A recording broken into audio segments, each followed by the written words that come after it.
Hello everyone, welcome to a online solution. मैं हूं इफ्तिखार और आज मैं आपके सामने लाया हूं सामाजिक विज्ञान का 2 नंबर वाले मोस्ट इंपॉर्टेंट क्वेश्चन आपके एग्जाम के लिए बहुत इंपॉर्टेंट है। तो इस वीडियो को शुरू से लेकर के आखिर तक जरूर देखिएगा, बहुत इंपॉर्टेंट क्वेश्चन है डियर। ठीक है, तो सबसे पहले मैं वीडियो को शुरू करता हूं बिना बात को बढ़ाए पहले शुरू करते हैं। वीडियो के एंड में बात करना है क्या क्या करना है नहीं करना है। सबसे पहले हम क्वेश्चन को समझते हैं, जो इंपॉर्टेंट है पहले उसको समझते हैं। तो देखो, इसमें 2 नंबर वाले महत्वपूर्ण सवाल क्लियर करेंगे। आप जितना हो, 5 हो, 6 हो, 10 नंबर आपका पक्का है। तो पहले वीडियो को देख लो। ठीक है, क्वेश्चन कहता है हमारा गैरीवाल्डी के कार्यों की चर्चा करना है। क्वेश्चन को समझो, अगर क्वेश्चन समझ जाइएगा तो आंसर बिल्कुल समझ में आ जाएगा। क्वेश्चन क्या है? गैरीवाल्डी एक आदमी का नाम था, आप जानते हैं, है ना। गैरीवाल्डी पेशे से क्या था? एक नाविक था। तो गैरीवाल्डी जो है क्या क्या कार्य कर चुका है, यानी कार्य का मतलब हो गया काम। क्या क्या उनका काम है, उनका चर्चा आपको करना है, यानी कि उनके बारे में लिखना है। अब इसका उत्तर एक बार पढ़ लेते हैं, उसके बाद मैं आपको समझाने की कोशिश करूंगा। इटली के एकीकरण का द्वितीय चरण गैरीवाल्डी ने पूरा किया था। मतलब जो है इटली का जो एकीकरण था उनका दूसरा चरण, है ना, गैरीवाल्डी ने उसको पूरा किया। और वह युद्ध की नीति पर विश्वास करता था, वो युद्ध की नीति में विश्वास रखता था। उसने सशस्त्र युवकों की एक टुकड़ी बनाई जो लाल कुर्ती कहलाए। इन्हीं की सहायता से उसने जो है सिसिली पर अधिकार कर वहां गणतंत्र की स्थापना की।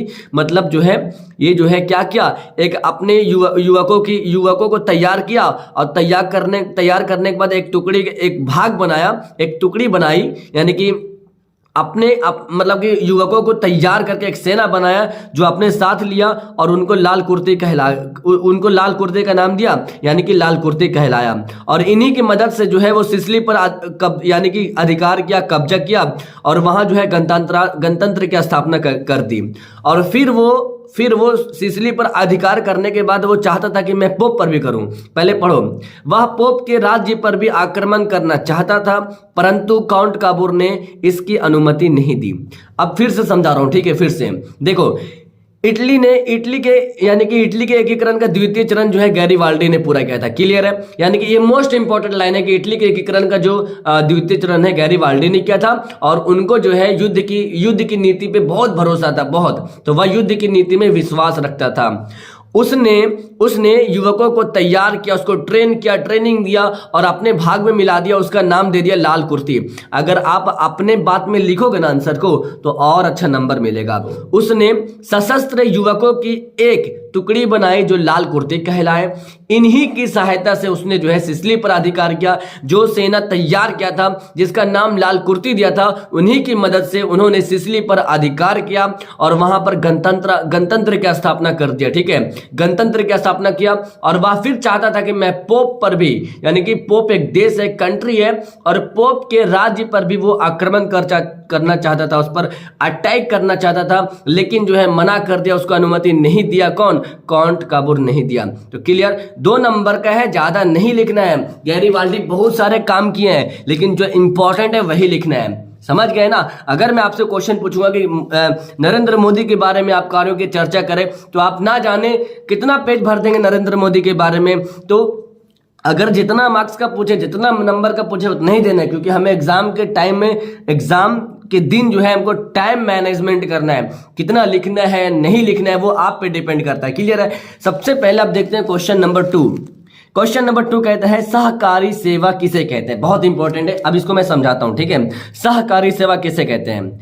सरकारी सेवा का अभिप्राय राज्य अथवा सरकार द्वारा प्रदान की जाने वाली विभिन्न प्रकार की सेवाओं से है। ठीक है, जिसमें सुरक्षा एवं प्रशासनिक सेवाएं तथा सार्वजनिक सेवाएं जैसे रेल, पथ परिवहन, विद्युत, जलपूर्ति, प्राथमिक स्वास्थ्य, स्कूल, कॉलेज आदि सर्वाधिक महत्वपूर्ण है। अब देखिए, पहले मैं पढ़ा उसके बाद समझाऊंगा। सहकारी सेवा क्या होता है? सहकारी समझ लो कि सरकार के तरफ से जो मदद करना, जो सेवा करना, वो सहकारी सेवा कहला गया। ठीक है, देखो, सरकारी सेवा का अभिप्राय, ठीक है, यानी कि सहकारी बोले तो सरकारी सेवा, उसका जो अभिप्राय क्या है, उसका निशाना क्या है, उसका जो मेन मकसद क्या है सरकारी का, कि राज्य अथवा सरकार के द्वारा जो भी प्रदान किया जाता है। जो भी राज्य अथवा सरकार के द्वारा जो भी प्रदान की जाने वाली चीज विभिन्न है, मतलब कि जो सरकार के द्वारा जितनों भी गरीबों को मदद करने वाली चीज है या सेवाएं हैं, उनमें से देखो कौन कौन सा है, जिसमें सुरक्षा एवं प्रशासनिक सेवाएं हैं। कुछ कुछ मतलब कि सरकार देखते हैं ना, सुरक्षा के लिए कुछ सेवा उपलब्ध कराती हैं, प्रशासनिक सेवाएं उपलब्ध करवाती है, सार्वजनिक उपलब्ध करवाती है, ये सब सेवाएं हैं। और सेवाएं के अंदर क्या क्या है, रेल सेवा, पथ बोले तो रास्ता, परिवहन, विद्युत, जलपूर्ति, ये सब कौन करता है, राज्य अथवा सरकार द्वारा ये सारा चीज प्रदान किया जाता है। परिवहन, पथ, विद्युत, जलपूर्ति, प्राथमिक स्वास्थ्य, स्कूल कॉलेज, ये स्कूल कॉलेज भी बिल्कुल इंपॉर्टेंट है क्योंकि ये सरकार सेवा के द्वारा दिया जाता है। ठीक है, जो सरकारी स्कूल होता है आदि सर्वाधिक महत्वपूर्ण है। जैसे कि आप एग्जाम दे रहे पटना से, तो वो भी जो है राज्य, देखो राज्य अथवा सरकार के द्वारा प्रदान की गई है, जो आपका बोर्ड एग्जाम देने वाले हैं। क्लियर? तो कुछ नहीं है, ये आपको एकदम सिंपल अपने माध्यम में लिखना है, बस इसको याद करो और याद करने के बाद अपना माइंड चलाओ और अपने माध्यम से लिखो। ठीक है, सरकार के द्वारा जो चीज भी दी गई है, जो चीज भी दी गई है, वो जो है मान लो वो प्रशासनिक सेवाएं हैं या सार्वजनिक सेवाएं हैं या प्राथमिक जो भी है, ठीक है, या सुरक्षा है, वो सब सरकार के द्वारा दी गई है। ठीक है, ओके। अब देखिए अगला क्वेश्चन है, बहुत इंपॉर्टेंट है, ये भी एग्जाम में आ चुका है आपका। पर्यावरण के लिए वन क्यों महत्वपूर्ण है? पर्यावरण आप जानते हैं ना, इन्वायरमेंट, यानी कि पर्यावरण के लिए वन बोले तो पेड़ क्यों जरूरी है? अब आप दिमाग लगाओ, मैं जो समझा रहा हूं समझने की कोशिश करो। याद आप कॉपी पे लिखने के बाद घर में याद करना। ठीक है, पहले समझो पर्यावरण के लिए हमारा पेड़ क्यों जरूरी है। अब मैं पूछूंगा कि आप समझो, सच एज आप वीडियो देख रहे हो। ठीक है, अगर मैं आपसे क्वेश्चन कर रहा हूं कि आपके लिए पेड़ क्यों जरूरी है, तो आप बहुत सारे लाइन लिखेंगे कि पेड़ हमारे लिए इतना महत्वपूर्ण है, इतना नेसेसरी है कि अगर ये नहीं होगा तो ना जाने कितनी बीमारी होगी, हम सांस नहीं ले पाएंगे। ठीक है, तो लिखिएगा ना, इनसे आप क्या, यानी कि जितने भी प्राणी हैं वो जीवित नहीं रह पाएंगे। और इससे पर्यावरण में अगर पेड़ नहीं रहेगा तो बाढ़ आता रहेगा। बाढ़ कैसे आएगा वो भी मैं बताता हूं। पर्यावरण वन यानी कि पेड़ नहीं होने से बहुत कुछ होता, बहुत कुछ। तो पहले उत्तर देखो, वन प्रकृति का अनुपम उपहार है। हम एकदम अच्छे से सुंदर में लिखेंगे ताकि जब टीचर कॉपी चेक करे ना तो आपको पूरा फुल मार्क्स दे। ठीक है, तो एकदम अच्छे से सुंदर में बैठा करके लिखेंगे। वन जो है प्रकृति का, यानी कि इस पृथ्वी का एक अनुपम, प्रकृति मतलब समझ रहे क्या होता है ये वन? अब बताओ, वन तो इंसान तो दे नहीं सकता है, तो ये क्या हो गया, ये प्राकृतिक आपदा हो गया। आपदा पढ़े होंगे ना, प्राकृतिक, ये यानी कि खुदा के तरफ से, भगवान की तरफ से दिया गया है। ठीक है, तो वन प्रकृति का अनुपम उपहार है जिसके आंचल में मानव आदिकाल से शोषित होता रहा है। ठीक है, वन जलवायु का सच्चा साथी है, जहां वन की भूमि जल का अवशोषण कर बाढ़ के खतरे को रोकती है और अच्छी वर्षा भी कराती है। यह वन्य प्राणियों को भी आश्रय प्रदान करती है। अब देखिए, ये पेड़ के बारे में लिखा हूं। क्वेश्चन है कि पर्यावरण में जो है पेड़ क्यों इंपॉर्टेंट है, तो पेड़ इसलिए इंपॉर्टेंट है, ये जो है ना, ये बाढ़ जो होता है ना, बाढ़ आने से रोकती है। कैसे रोकती है? देखो, वन जो है वन यानी कि पेड़ जो है, जो भूमि के अंदर जल होता है उसको अपने तरफ अवशोषण करता है, यानी कि उनको अपने तरफ आकर्षित करता है, उसको अपने तरफ खींचता है। और जब पानी खींचेगी तो पानी की जो मात्रा वो कम होगी, जिससे जो है बाढ़ का खतरा कम हो जाता है, यानी कि बाढ़ होने से रोकता है। ठीक है, और दूसरी बात, जब जमीन के अंदर पानी जाएगी, उसके जाने के बाद वर्षा भी बहुत अच्छी होती है। जानते हैं कि जब मिट्टी अगर सोख लेगी, वन का मिट्टी जो सोख लेगी, तो उसके बाद वर्षा भी बहुत अच्छी होगी और उसके बाद वन्य प्राणियों को भी आश्रय प्रदान होती है। जब पेड़ पानी लेंगे उसके बाद उससे हरी हरी पत्तियां निकलेगी। हम लोग जैसे इंसान हो गया, प्राणी हो गया, उनसे है भी अच्छा थोड़ा सा सांस लेंगे, उनसे कोई बीमारी, बहुत सारी बीमारी उनसे दूर होगी। अगर आप स्वच्छ साफ सांस लीजिएगा, प्राणियों यानी कि जानवरों को भी बहुत सारा हेल्प होगा, वो खाएगा, अच्छा खाना खाएगा, पत्ता खाएगा, इस प्रकार। ठीक है, तो ज्यादा नहीं लिखना, अपने मन से लिखना है, 2 नंबर का है। ओके, अब देखिए आगे क्वेश्चन देखिए। ये देखिए अगला हमारा क्वेश्चन नंबर 4 कहता है, असहयोग आंदोलन को गांधी जी ने क्यों स्थगित किया था? यानी कि असहयोग आंदोलन को गांधी जी ने उसको रिजेक्ट कर दिया था। यानी कि ने असहयोग आंदोलन को शुरू किए थे गांधी जी, पता है ना, 1920 ईस्वी से असहयोग आंदोलन शुरू हुआ था, 1922 ईस्वी तक चला था। उसके बाद गांधी जी जो है उसको खत्म कर दिया था, स्थगित कर दिया था। क्यों किया था, ये रीजन आपको लिखना है। पहले हम लोग जो है ना आंसर पढ़ लेते हैं। महात्मा गांधी द्वारा आरंभ किया गया असहयोग आंदोलन 1920 से 1922 तक प्रथम जन आंदोलन था। अब देखो, असहयोग आंदोलन जो है 1920 से 1922 तक चला और ये सबसे पहला पहला जन आंदोलन था। ओके, गांधी जी का यह आंदोलन सत्य और अहिंसा के सिद्धांत पर आधारित था। इस आंदोलन को समाज का हर वर्ग अपना समर्थन दे रहा था। यानी कि जो गांधी जी इस आंदोलन को शुरू किए थे, ये एकदम सत्य, बोले तो सही, सच के रास्ता पे, कोई गलत नहीं। यानी कि ये आंदोलन जो था ये सत्य और अहिंसा के सिद्धांत पर आधारित था। इस पे गांधी जी जो है इस आंदोलन को सत्य तरीके से इसको चलाना चाहते थे, लेकिन इसमें अहिंसा हो गया था और इसी के कारण मतलब इसको जो है इस आंदोलन को स्थगित करना पड़ा। आगे पढ़िए, पहले क्या कहता है।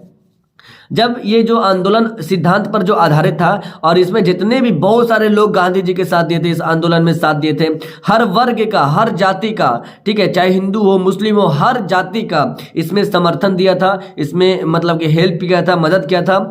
लेकिन 5 फरवरी 1922 को गोरखपुर उत्तर प्रदेश के चौरी चौरा नामक स्थान पर आंदोलनकारियों की भीड़ ने पुलिस थाना पर हमला कर 22 पुलिस कर्मियों को जिंदा जला दिया। अब इसके बारे में कहानी बताऊंगा, आप याद मत करना, पहले समझो फिर अपने आप कॉपी में लिख दोगे।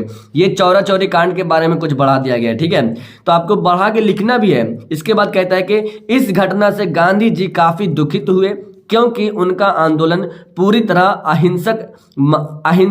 अहिंसात्मक था, अतः उन्होंने असहयोग आंदोलन को स्थगित करने का निर्णय लिया। देखिए इसका मेन स्रोत क्या है, इसका मेन स्रोत यही है कि देखो कि ये जो गांधी जी जो है ये अपना जो आंदोलन है वो सत्य तरीके से उसको चलाना चाहते थे, लेकिन जो कर्मचारी थे जो आंदोलन में जो भाग लिए थे, इसमें क्या कह रहा है कि इस आंदोलन को समाज का हर वर्ग इसमें समर्थन दिया था, ठीक है, इसमें भाग लिया था, इस आंदोलन को लड़ने के साथ दिया था। लेकिन गांधी जी जो है इसको सत्य तरीके से इसको चलाना चाहते थे, लेकिन जो भी समर्थककारी था उसमें भाग लेने वाला आदमी था, वो क्या किया, 5 फरवरी 1922 ईस्वी को चौरा चौरी कांड हुआ था, जिसमें एक गोरखपुर के उत्तर प्रदेश में एक पुलिस स्टेशन था, उसमें उन्होंने आग लगा दिया और आग लगाने के बाद उसमें 22 पुलिस कर्मियों की मौत हो गई, ठीक है। अब यहाँ पे लिखा गया जिंदा जला दिया, तो अब आग फेंका, जब पुलिस थाना में आग लगी तो उसमें मर ही गया, तो समझो कि वो जल के मर गया, 22 पुलिसकर्मी मतलब मर गया था। और जब ये मरा तो वहां पे बहुत हलचल हुई। इसी कारण से जो है गांधी जी जो है बहुत दुखित हुए, बहुत उदास हुए। वो चाहते थे कि हम जो है मतलब कि इस आंदोलन को इस आंदोलन को जो है मतलब कि समझो कि अहिंसात्मक नहीं करना चाहता था, वो सत्य से जीतना चाहता था, असत्य से नहीं। तो इस आंदोलन को वो उन्होंने वापस ले लिया, यानी कि स्थगित कर लिया। क्लियर है, बस आपको कहानी लिखना है, क्लियर है ना। तो याद रहेगा, आप क्वेश्चन को पहले लिख लेना कॉपी में, ठीक है। देखो यहां से मैं ऊपर कर रहा हूं, आप देखो यहां पर एक लास्ट क्वेश्चन है, तो इसको देख लो। सुखाड़ से आप क्या समझते हैं, 2 नंबर के सवाल में आएगा, यह आपदा प्रबंधन से रिलेटेड है। क्वेश्चन कहता है सुखाड़ से आप क्या समझते हैं, इसका उत्तर है यदि किसी क्षेत्र में होने वाली औसत वर्षा की मात्रा में 25% से अधिक कमी आ जाए तो सुखाड़ कहते हैं। सुखाड़ का मतलब आप समझिए कि अगर वर्षा नहीं होगी, समझ लो इस क्वेश्चन को रिलेट कर दो आप पर्यावरण से, ठीक है, पर्यावरण से। क्यों, अगर पेड़ नहीं होता, पेड़ नहीं होता तो फिर पृथ्वी पर तो क्या होता, बाढ़ ही रहता।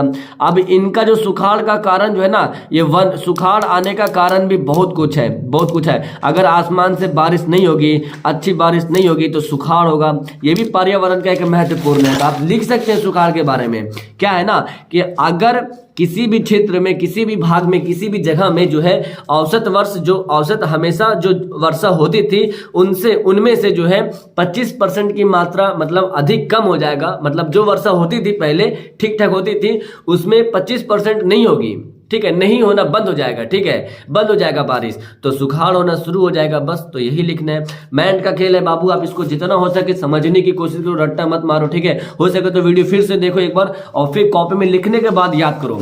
याद करने टाइम में रट्टा मत मारो, उसको समझने की कोशिश करो। सोशल साइंस है, बिल्कुल इसको समझना मत, अपने दिमाग से, अपने समझ से लिखना, अपनी बात को लिखना, ठीक है। अब ओके, तो देखो अभी मैं आपको एक होमवर्क दे रहा हूं, ठीक है। देखो इसको आप लोग इसका आंसर बताना है, क्वेश्चन है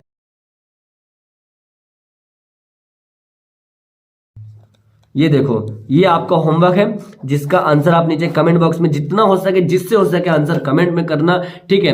कोशिश करो बुक से खोज करके, अगर आपको याद है तो कमेंट में कर लो। गुप्त मतदान, गुप्त मतलब क्या होता है, छुपा हुआ। अब आप लोग खुद से करना, ठीक है। वीडियो पसंद आए तो वीडियो को लाइक करने में कंजूसी मत करना डियर, वीडियो को आगे शेयर करो। मैं इसी तरीके से वीडियो लाता रहूंगा। Okay, that's all, bye.